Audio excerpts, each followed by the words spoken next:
Hello everyone, welcome back to our new video. We have been using Gemini's deep research feature for a while now.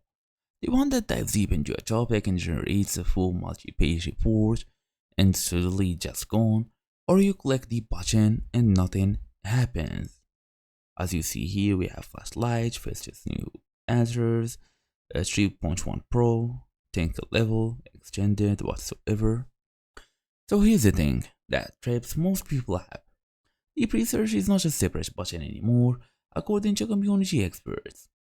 Google has updated the interface and tucked it away in a new menu. And even more importantly, deep research is only available when you are using Gemini 2.5 Pro. It won't appear if you are using a different model. So in today's small tutorial, I will show you exactly how to get it back. Fast and easy as usual, let's get started. First and first, we want to check the new interface. The Tools menu. Google recently updated the Gemini web interface. Instead of always being visible, deep research is often now tucked into a Tools menu, sometimes represented by a plus sign or a globe icon near the text input box. Look for a plus icon or Tools button on the left side of the prompt bar. Click it to see if deep research is listed there.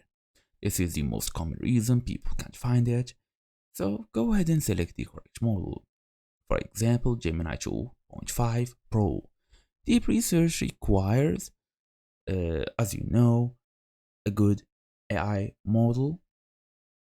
Once it's active, talking here about the Gemini 2.5 Pro or 3.1 Pro, it depends. Click the Tools button again, deep research should appear, or you can even type it in the chat. Check your language in the account type, force a refresh if you can see it, and that's the idea. Thank you all for watching, and see you all in the next video.